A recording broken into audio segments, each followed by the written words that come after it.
Welcome to yet another episode of Game of Thrones Abridged on Alt Shift X, in which we speed through the Game of Thrones book like the Flash himself, that most poorly explained of comic book characters. I mean, the Speed Force? What the fuck is that? Let's not get into that. So we today are reading John 1, A Game of Thrones, the first ever chapter about our main man Johnny Boy himself.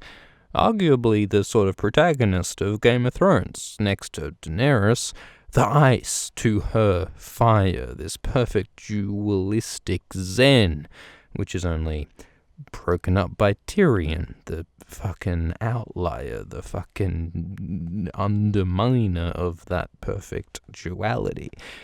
Anyway, so John 1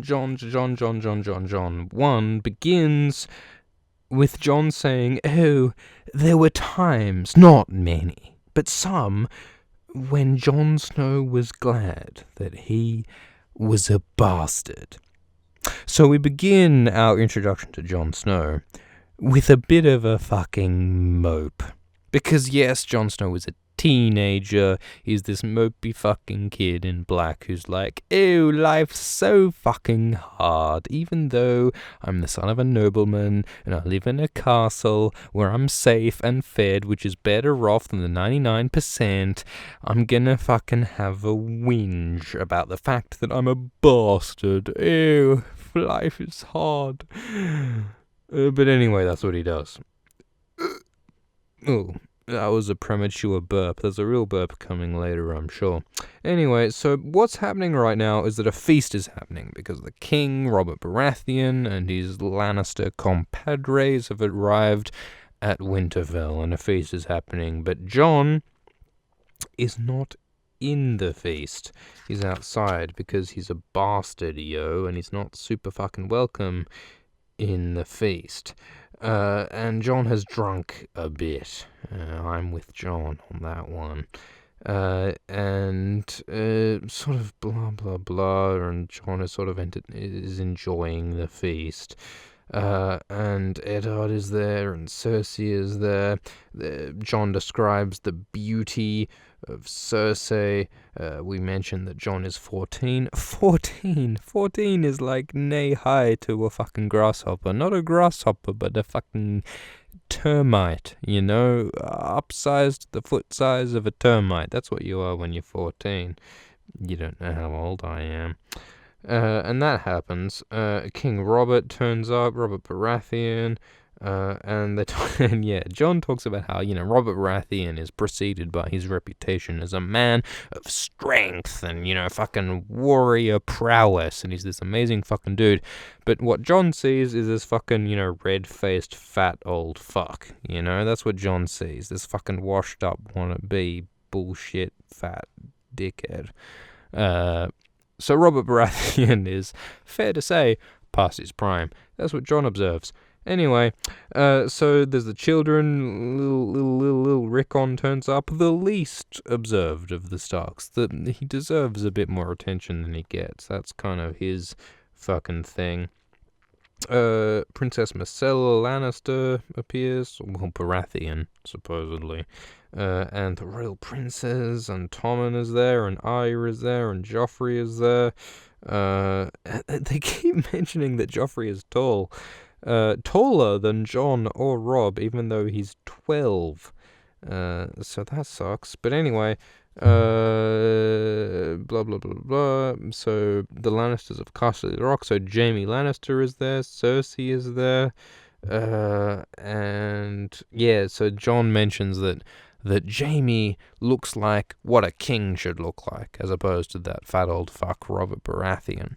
Which is, one of the coolest sort of images of Game of Thrones is Jaime Lannister sitting the Iron Throne, which he did after slaying the king Aerys Targaryen, ending that 300-year-old dynasty. And then sitting on the throne saying, "Fuck, go king, go crown who you want. I'm just sitting here. This is just a fucking chair. This Iron Throne, this storied fucking vesicle of power over centuries is just a fucking chair, mate. Anyway. So yeah, Jon's sort of fucking hanging out, and then they mention Tyrion Lannister. And they emphasize how ugly Tyrion is. And of course, Tyrion of the books is much more ugly than Peter Dinklage of the show. Peter Dinklage is of quite handsome sort of level. But anyway, and they also mention that Tyrion in the books has what's that word? A something to describe a difference in color between the eyes. Tyrion's eyes in the books are different colors. One is green and one is black, which is kind of interesting.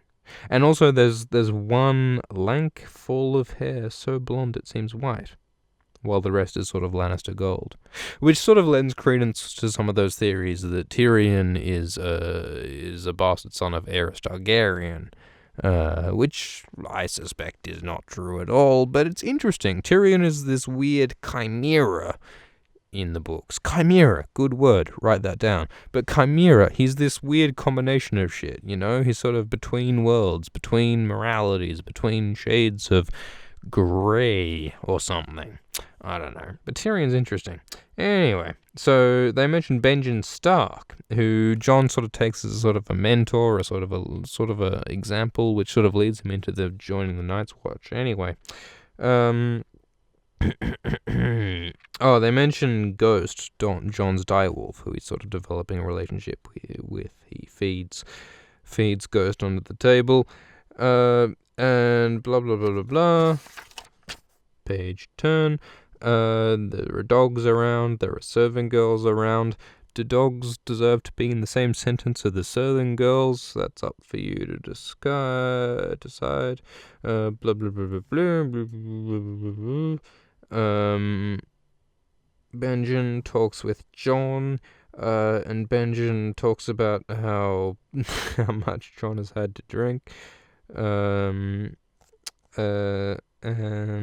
they describe Benjen. He's as gaunt as a mountain crag, sharp-featured, but with always a hint of laughter in his blue-green eyes. Benjen is hard to dislike. I mean, we barely get any description of him, but by all accounts, Benjen is a good bloke. Anyway, they talk about Ghost and how he's a cool guy. They talk about Catelyn Stark, who's not very nice to Jon. And they talk about how Jon is a bastard and how that sucks. They talk about how drunk Robert Baratheon is because he's kind of shit as a king. And Cersei is angry because Robert spent so much time in the crypt. And Jon is observant, and then we sort of have this conversation where Benjen is like, hey, yo, Jon, you're a cool dude, why not join the Night's Watch? Which Jon immediately fucking swallows up because he's this impressionable kid. But it's like, hold on a minute, why does Benjen think it's such a good idea to recruit Jon to the Night's Watch? Like, really? Like, I mean, is it really more in Jon's interests to join the Night's Watch, this group of fucking celibate fucking guardsmen on the wall? Is that really better for Jon than to stay in Winterfell? I don't know. I'd suspect not. Maybe it's just plot necessary, you know? George had to fucking smooth some shit here and there. In any case, so they sort of so Benjen tells Jon that, yo, you should join the Night's Watch, and that sort of happens, blah blah blah blah. They talk about some history, Daemon Targaryen, who the fuck cares? And yeah, Jon is basically convinced by Benjen to join the Night's Watch. Who cares? Blah blah blah blah blah blah. They talk about how, yeah, the Night's Watch swears to have no wives, to have no families. Blah blah blah. Interestingly, so Jon is saying, like, I don't fucking care about not having wives. I want to join the Night's Watch. And then Benjen says, you might care if you knew what it meant.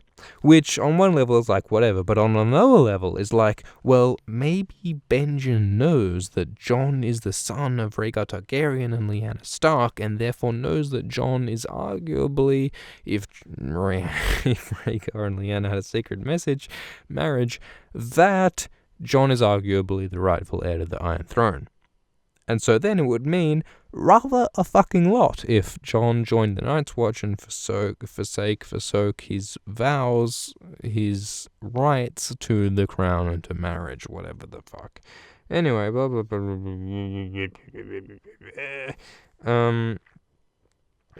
And there's sort of a conversation. Jon's feet get tangled. He spills a bunch of wine. And Jon goes out to the yard. And then eventually, Tyrion Lannister appears. And then one of the oddest scenes in Game of Thrones is Tyrion Lannister performing a flip. Tyrion Lannister jumps into the air, spins around in a tight ball, and lands lightly on his hands, then vaulting backwards onto his legs, which is something that they probably would have put in the show if Peter Dinklage could pull it off, but I guess not. I think George has acknowledged this as one of the less realistic moments in the series, apart from the dragons and zombies and whatnot, but the point is that Tyrion does a flip, which is apparently, realistically, a bit silly. In any case, Tyrion Lannister and Jon Snow have a conversation, and sort of the upshot of this conversation is that Tyrion identifies Jon as a bastard, with all the social negative status that entails, but then Tyrion says, "Let me give you some counsel. Never forget what you are, i.e. a bastard, for surely the world will not. Make it your strength, then it can never be your weakness. Armor yourself in it, and it will never be used to hurt you." And Jon says, "Oh, what do you fucking know about my teenage kitty fucking bullshit problems?" And Tyrion is like, "Well, I'm a dwarf, and all dwarfs are bastards in their father's eyes." And then Tyrion walks off and he says, he opens the door and then the light from within throws his shadow clear across the yard, and for just a moment Tyrion Lannister stands tall as a king. So it's interesting advice. Tyrion tells Jon to use his social statistical status disadvantage as a strength to armor himself in it. Although you've got to question whether that works for Tyrion, right? I mean, Tyrion is known as this imp, as this drunken, whoring, lecherous imp, right? That's his thing. Does that work for Tyrion? I'm not so sure. I mean, can we use our weaknesses as strengths, as armor? I mean, maybe if you pigeon yourself into some fucking bullshit archetype, but if you actually want to strive for some kind of personal authenticity, for some real self-realization, maybe that's not where you should be. I'm not here to tell you whether you should be yourself or be the fucking stereotype that society imposes on you. I think that's up to you, but I would suggest that Tyrion Lannister, his claim about being your weakness should be questioned. And with that profoundly provocative statement, I think we should end this particular episode of Alt Swift X's Game of Thrones Abridged. Thank you for listening to this episode. If you'd like to hear more, let me know, and I'll make more. And in the meantime, thanks for watching. See ya.